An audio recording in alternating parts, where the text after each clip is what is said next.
Hey guys, it's me. I'm back again. I was reviewing the video I posted the other day about um my survival story from domestic abuse, and I realized that I forgot quite a few things.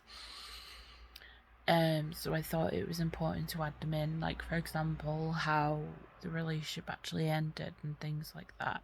So and some other important events. So I'll try and do it in chronological order so that I'm not like missing anything over both videos. So let's see here. There's definitely things I missed out. Um oh yeah, so there was if you remember in my last video when I was talking about when he pushed me into a door handle and it really hurt. It was an argument. I can't even remember how it started, but we were living at his parents' house again for a little bit. At this point, we were in between moving flats,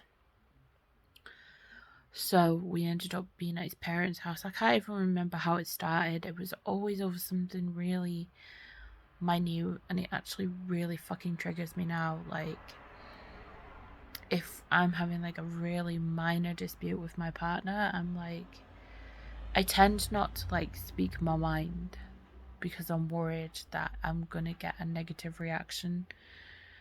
And it's not, obviously, it's not my partner's fault in any way, but it's just like what I want to talk about in this video as well is like how it actually impacts your mental health and every relationship that you have afterwards. But anyway, so this occasion, I cannot remember what we were arguing about, but I wanted to leave, I wanted to go, and he kept pushing me into the door, and he was telling me, no, you can't leave, you've got to stay here, I'm not letting you leave, I'm not letting you tell other people about what's been going on. And he left, I think he left the room, I think he went into his brother's room, or he went downstairs, but I just took the opportunity just to leave. You know, at this point, I just grabbed my shoes and my coat and my phone, and I just ran out of the house, and I called my mum, and I was just crying down the phone. I was like, Mum, I'm done. I want to come home. Please come and pick me up. I don't want to be here anymore. And she's like, why? What's going on? And like at this point, I just couldn't even. Looks like I have no eyelashes because I'm very blonde. I just couldn't even form the sentences, the words to like explain what had happened. But I think it was around the same day or on the same week that I had my very first panic attack, because he was just berating me so much, just belittling me so much that it caused me to have a panic attack. And I remember I just grabbed my shoes or my I think it was boots, my coat, my phone, and I left, and I was walking towards. I don't even know where I was walking towards. I said that I'd meet her at like the bus stop or something. She was gonna come and pick me up in the car. But as my luck or lack of luck would have it, his uncle was driving up the road as I was leaving, crying my eyes out, and he was like, what the hell's going on? And I was like, I just want to go home. And he was like, no, you're going to come back, we're going to sort this out. And I was like, oh, for God's sake, why can't people just let me leave? And so his uncle went in and just like, oh, let's just leave you two to sort it out. You know, his parents heard us arguing a lot, or should I say him shouting at me, because I never argued back. And they'd just tell him to shut up. They would never address him for his behaviour in any way, shape or form. Basically, like, his uncle made him say sorry to me, and it was just the fakest thing I've ever seen. And like, oh, it was just, the look on his face of just like disgust, just pure disgust for me. And I think that for me was kind of like the beginning of the end.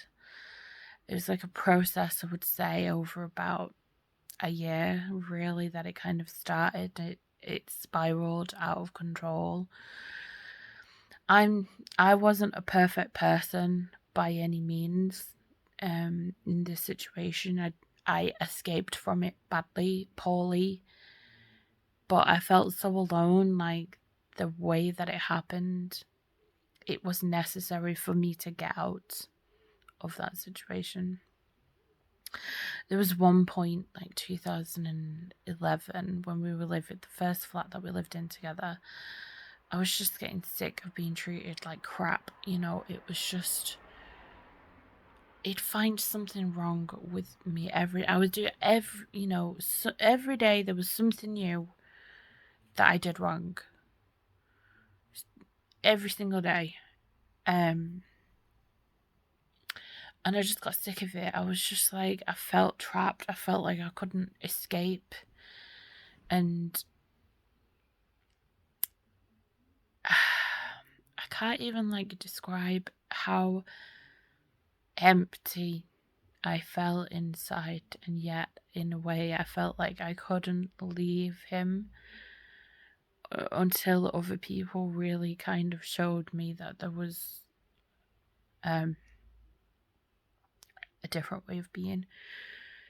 There was like, there used to be this, I don't know if it's still around, but this like website called Meet Me where you could meet friends and stuff like that. And there was a guy that started messaging me on there, you know, and we were talking and things like that, and he wanted to add me on Facebook. And when he said that, I said, listen, I'm going to be completely honest with you.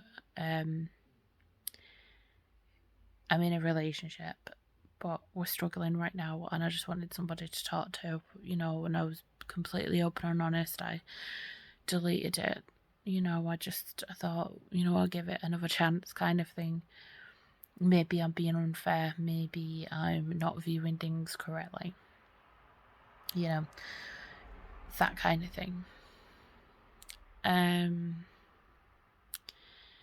But I know now I was seeing it accurately. I was scared because I was, you know, it sounds weird, but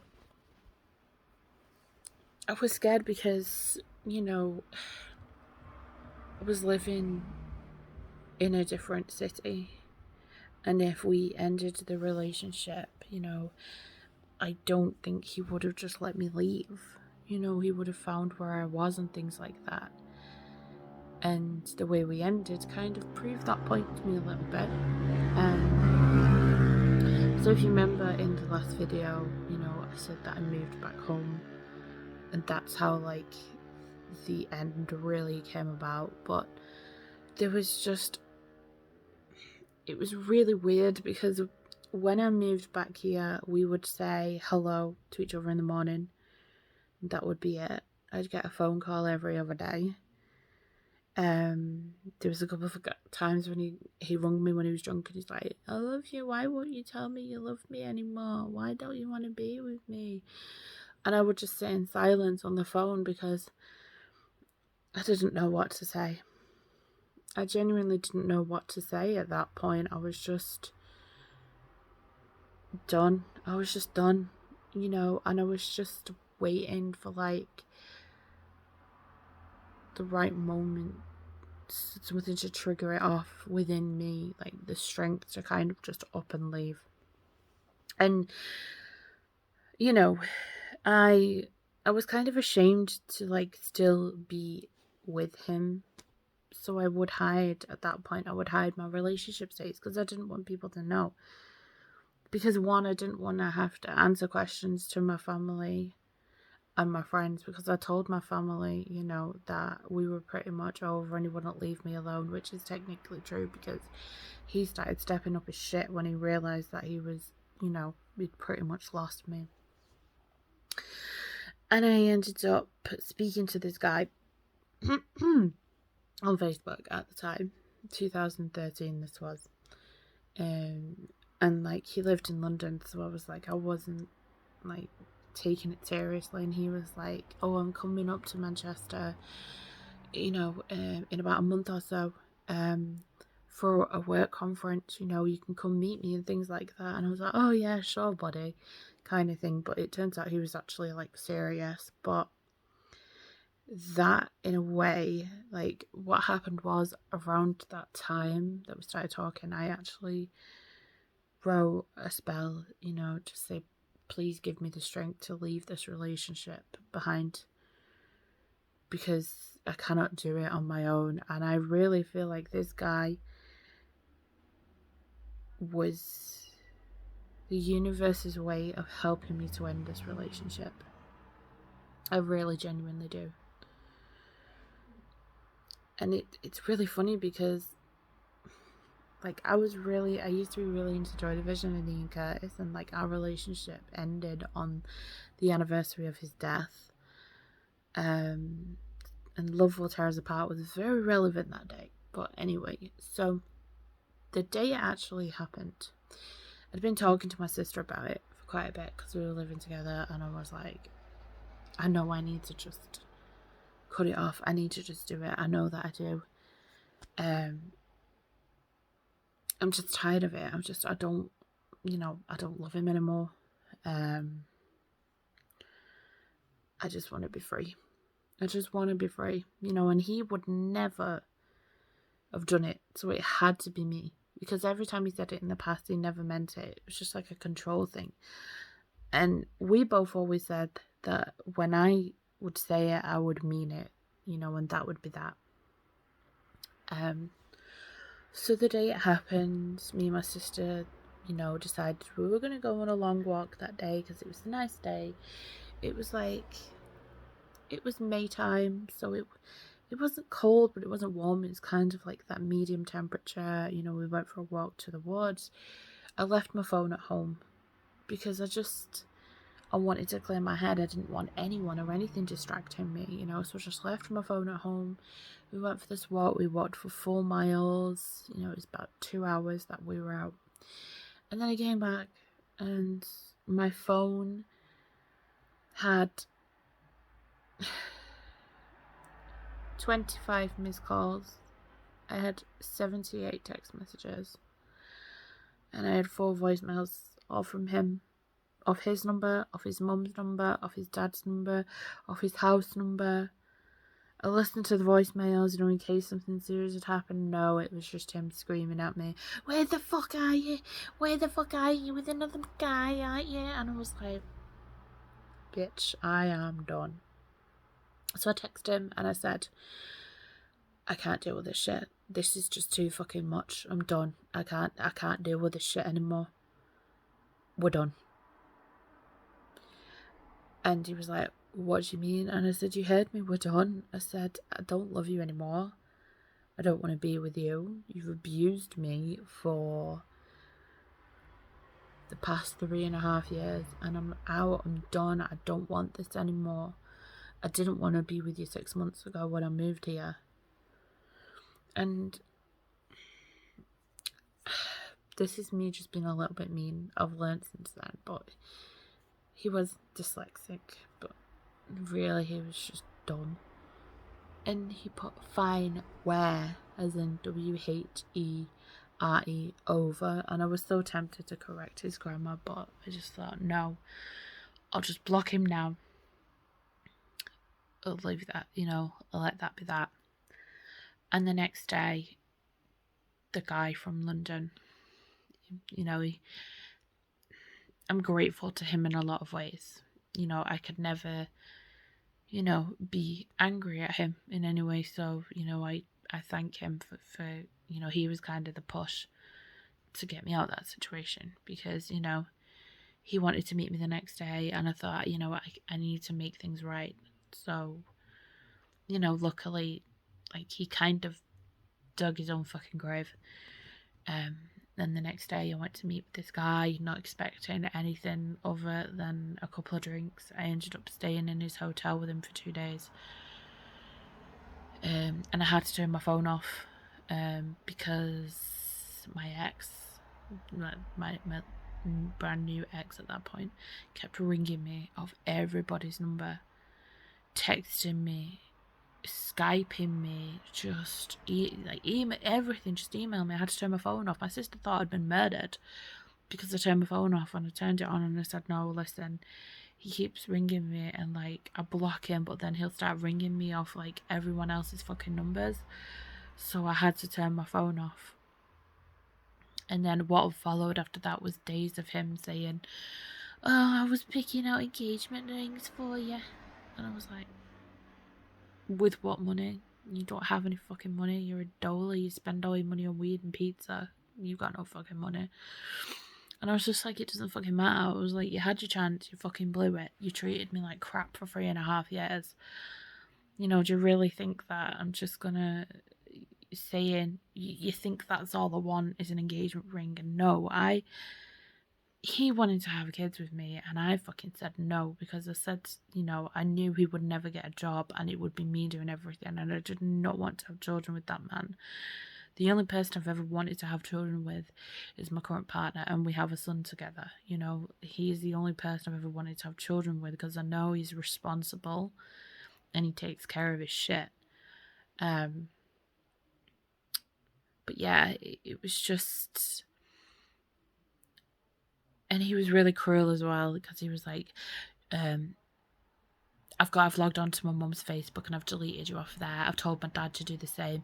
I want you to delete all my friends off there. You've got no right to be friends with them anymore. You don't give a shit about my family because of what you've done to me, and everything was always my fault. And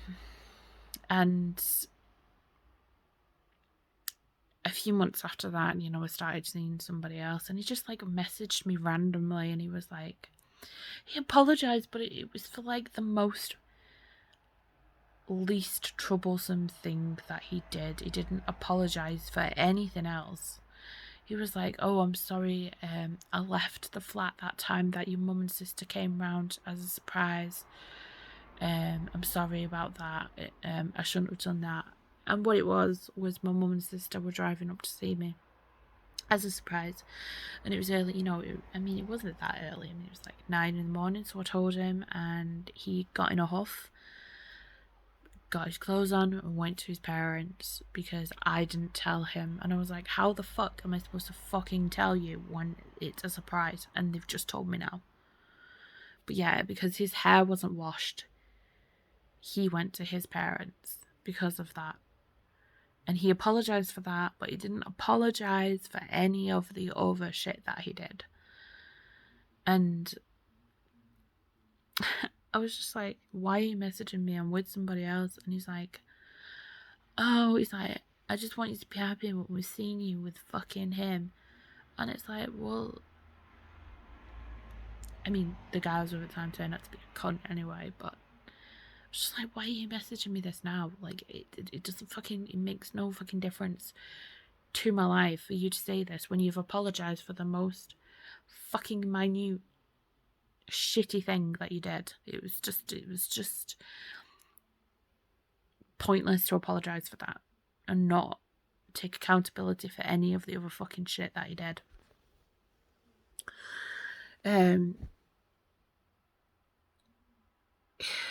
And then randomly,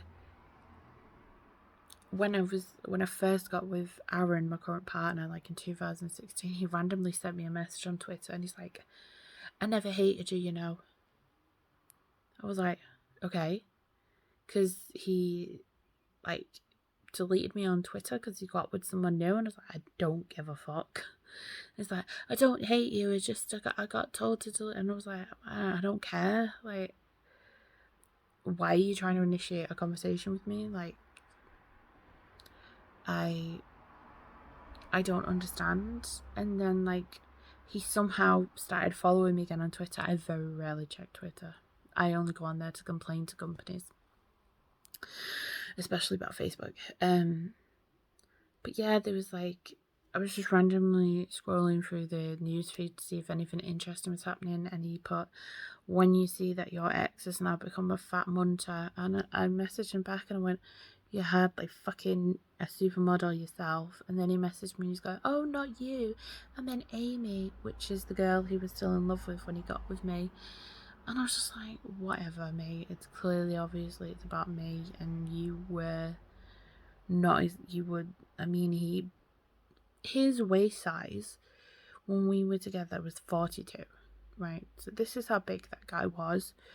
When I met him, I was thin, I was anorexic, I had an eating disorder, and like, I am fat now because of him, because he stuffed me full of food.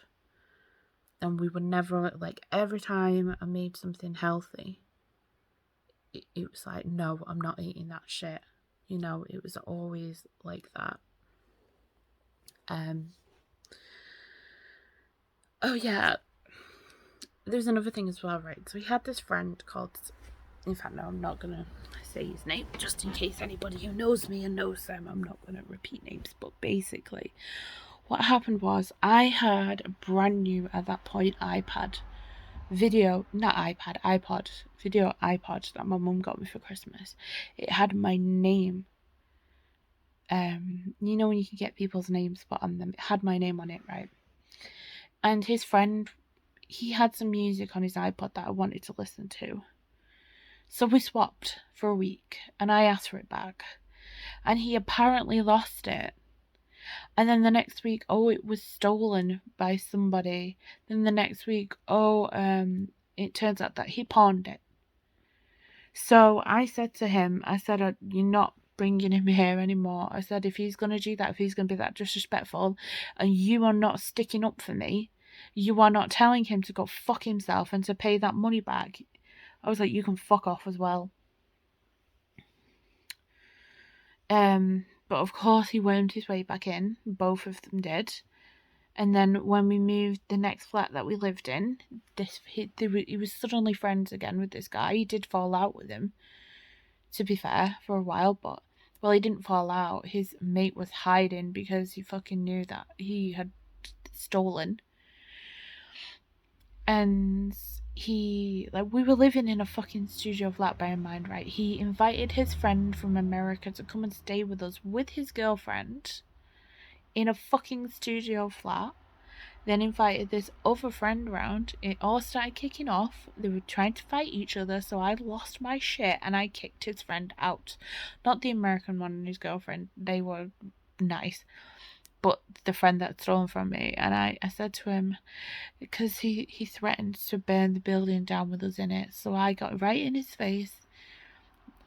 I'm not an angry person, but I went, get the fuck out of here, you absolutely disgusting creature. Who the fuck do you think you are? Right? And this is the thing with men, or anyone who are domestic abusers. They'll never like the same sex, they'll never get in a fight with them. It's always the opposite sex. And he literally just stood there and let me deal with it, and he did absolutely nothing. He didn't defend me in any way, shape or form.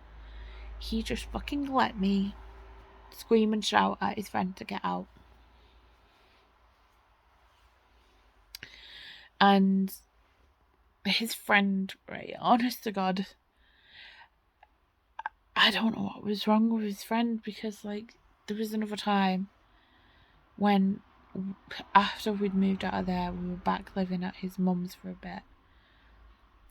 And his friend said, oh, do you want to come to the pub at dinner? And I was like, oh, what, me and my ex? And he's like, no, just me and you. And I was like, this guy's trying to fucking hit on me and he's stolen from me. What the fuck?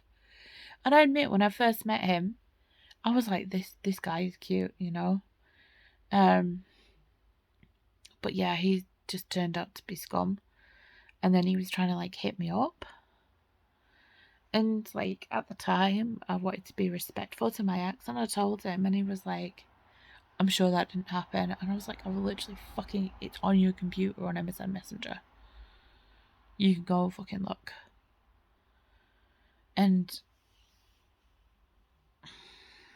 he did some other shit as well. There was this girl that was his friend called Meg. Apparently they were just friends. And it was so funny because, like, one of my other exes, like, we were still talking, and he was like, I was talking to him about it, and he was like, do you want me to, like, do some spying? And I was like, how? And he's like, oh, I'll befriend her and I'll talk to her and see what she says. And I was like, well, you can if you want to. I was like, but I doubt she's going to tell you anything. Oh, no, she did. He got screen grabs and everything. And basically, he had been talking to her when he was with me, telling her that he really wanted to be with her. And, like, said some derogatory things about me. And that he wanted to be with her. And I was just like, my ex was in a relationship. You know, the one who did the digging was in a relationship. He had nothing to gain from doing this at all. Like, he had nothing to gain. He was just trying to look out for me. Because he's like, this dude sounds a bit weird. Like, are you sure this? I mean, it's funny though, because, like, me and this other, we were never really serious. Like, we'd had a lot of, like, fallouts and stuff, but he was just genuinely trying to be a friend. And he was like, listen, he's like, don't worry, I'll look into this for you. And yeah, it was right there, fucking screen grabs for, you know, for me to see that they'd had these conversations. And, like, she's not gonna have any reason to lie to him. You know, like, why would she? Yeah, so he would do things like that, but then he'd get, like, weirdly jealous about me talking to even, like, his cousins, his male cousins. So the aftermath was several months in therapy for me. Panic attacks, me almost losing my job, losing my flat with my sister, losing friends, affected every single relationship I've had since. But the thing is, like, you know you've got a good one when obviously they know everything you've been through, they know you get triggered by stuff and they stick around. Because all the people after him, before my current partner, couldn't fucking deal with it, didn't want to help me, you know? Just fucking bolted and left. But yeah, I still have severe anxiety. I get triggered by things when it comes to relationships. I worry constantly every time I have an argument that he's gonna, you know, break up with me. You know, that things are gonna go bad like that. You know, that, yeah, it's a lot to explain.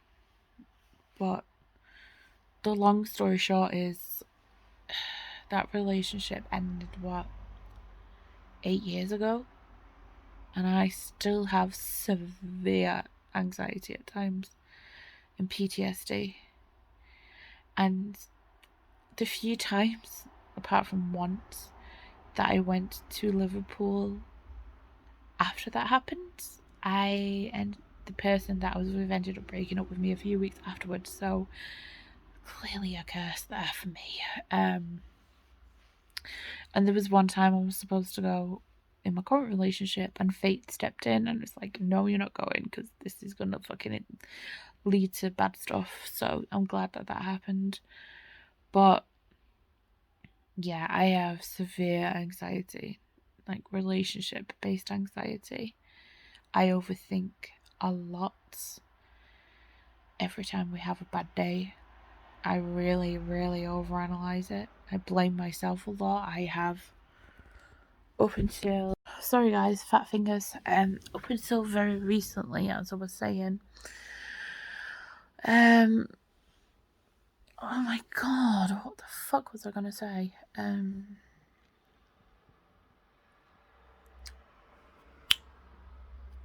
Fuck. Motherfucker. Oh yeah, up until very recently, I have avoided confrontation as much as possible. Like, even with my current partner, who's amazing, and, like, yeah, he's a bit grumpy, but if I'm pissed off about something, he'll listen to me, you know, and, like, He'll apologize if he needs to. For years. And I mean years in our relationship, if I was unhappy about something, I would fucking hide it because I was worried that I would either get blamed for it or he would leave me because of what that fucking asshole in the past did to me. And that is what he is. He is an asshole. Then I'd pray to God that his current girlfriend does not have to go through that and he does not do that to his daughter. Because some families just have a bad seed, and he was just a bad seed because his family were normal. You know, apart from maybe spoiling the boys a little bit too much, but apart from that, they were normal. Like, there was nothing there to kind of indicate that he was going to be an absolute fucking nutter, narcissist, sociopathic twat. What I'm trying to say is they look normal. Like, they don't usually straight away display signs of them being unwell in that regard. So, you know, I would say they do love bomb very, very early on, though, because he really did it with me. Like I said, he told me he loved me before we'd even started going out, and I was scared. I was like, what the fuck?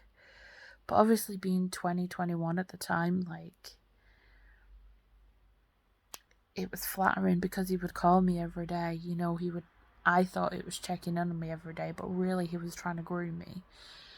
You know, I thought he really cared about me, but no, I was just a possession. I was just something he used to occupy his time, you know, I mean, because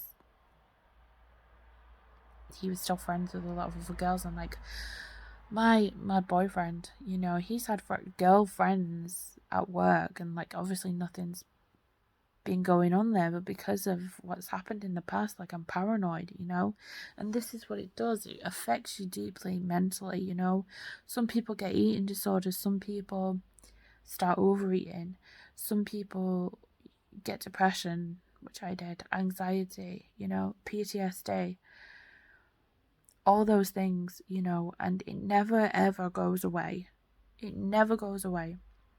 And really small, minute things that you consciously, it doesn't bother you, but subconsciously, because it's attached to a memory of something bad that's happened, it starts triggering you off, and like, your anxiety's going haywire and you don't even know why, you know. And it's, every time I hear a Scouse accent now from a man, I just get chills, I just get shivers down my spine. I cannot abide it, because it freaks me out because of what I've been through. And that, it's a terrible thing to say, but it's true. And it affects you in every single level, like cellular level, like your memory, just, even if it's a really repressed memory, like, a really small minute thing can unlock it, and then like, you're in for a world of fucking trouble in your head, because you're just constantly beating yourself up all the time, like, you're not good enough, it's you're the problem. And honestly, for a long time I really felt that, but I realize now that none of it was my fault, and I was bringing people into my life that had similar traits or were unworthy of me because of what he put me through, you know. And nobody's perfect, you know, absolutely nobody's perfect, but the way I was absolutely decimated for no reason at all, just, you know, it's just the way he would disregard my beliefs, my opinions, and anything, you know, because I was actually a lot smarter than him. And I think he knew that, and that's why he did what he did, because he thought, well, if I can't beat her with intelligence, I can beat her with being cruel and manipulative, you know. And I really think that a lot of it for him was to do with insecurity, and knowing that I was like more attractive than him. I mean, I'm not just talking about physically, but like my intelligence, my personality, things like that. People were drawn to me. They weren't drawn to him. He had to put on this act. he played guitar and sang very badly. He had a very, very high voice, but it was... The songs that I recorded, yeah, they sounded good because they were fucking recorded and they had autotune, but in real life, it was not that good, and just hygiene levels, everything was just no. And, you know, I just, like I said, I hope that the people that were his friends are no longer friends with him, because they really need to see who he is as a person. You know, a couple of his friends afterwards contacted me and they saw what he was like and they dissociated with him, but you know, it would just be things like on New Year's Eve night after midnight. I've never been a person to stay up really late, and like it would always be at his aunties, and like every year at Christmas he'd ask me to go there and I'd just make excuses. You know, like I said, my current partner's the only person where I've spent Christmases at his house and stuff like that, because I just never felt like it was right before. And particularly with this guy, I just know it just never felt right. And as soon as midnight came, I would get a taxi home, you know, or I'd get his friend to give me a lift home, because I just didn't... What's the point, you know? I just want to go to bed now, I'm tired. And you're just like, oh, you're boring. You're boring. Why don't you want to do this? Why don't you want to do that? Because I'm fucking boring, okay? I am boring. I don't give a shit. You know, I want to go home. I just want to go to bed. Like, I don't understand what's wrong with that. And like I said, I stayed with him as long as I did for his family, because his mum and dad were lovely to me. And at the time, me and my mum had a difficult relationship, and his mum was kind to me and she treated me like a daughter, and honestly, that is most of the reason why I stayed with him so long. And I think he knew that as well, and he was jealous of it because his mum did adore me. And you know, she probably is the same with his current girlfriend now, which is nice in a way. You know, they're very welcoming, but you know, like I said, I tried to talk to his mum once about it, and she just kind of ignored it. She just glossed over it like it wasn't happening, like I wasn't talking to her about that stuff, like it wasn't real. You know, I tried. I really tried.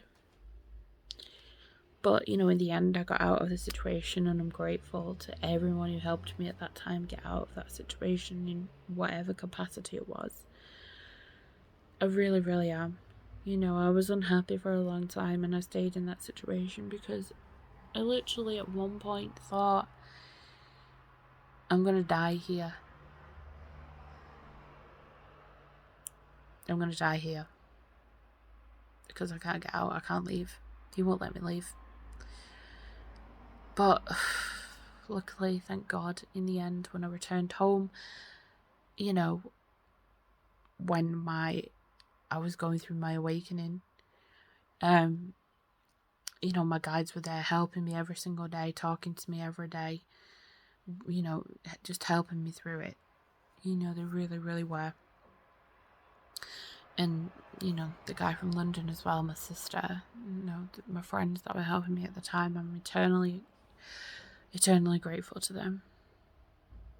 And I never ever felt so free, you know, when I was free of that situation. And the guy I ended up with after that, you know, I realised like there was such a massive difference. Like, I mean, he was a cunt. He ended up being a cunt. But he was kind. He was kind to me. You know, we had a lot in common. He listened to me. He defended me. He supported me for the couple of months we were together, until right at the end when he just someone better came along, I guess, and then that was that. But you know, he just kind of taught me not everyone is abusive, you know. And even though it didn't work out, the time we were together, he really did make me feel beautiful and wanted, and like I was worth something and I had value and my opinions were important, and that was obviously just a karmic connection to show me that, and that gave me a huge kind of confidence boost going forward. So he's still a dick, but I thank him for that. And then, I am where I am today with the person I'm with. He's not going anywhere, I'm not going anywhere. And he truly is my best friend amongst everything else, and he always defends me no matter what. And sorry, I've just never met a man as wonderful as he is. He's solid and committed and reliable, and we still have a lot of fun, and handsome and kind and funny. And yeah, I mean, he's a man. They get grumpy, they do stupid stuff, but he would never ever lay a hand on me or do any of those things. Everything we face, we've come through together. It's never been, like I've felt like when I've got triggered, he doesn't even realize he's doing it. It's because of something that's already, it's in my head already. And I feel bad sometimes because I get triggered by things that are not even his fault, and he doesn't even know what he's done. And I can't explain it to him because I don't even really know what it is, and it's difficult. It's really hard, nearly 10 years later, I'm still suffering from what happened back then. And I know anyone who's been in this situation will know that it never really leaves you.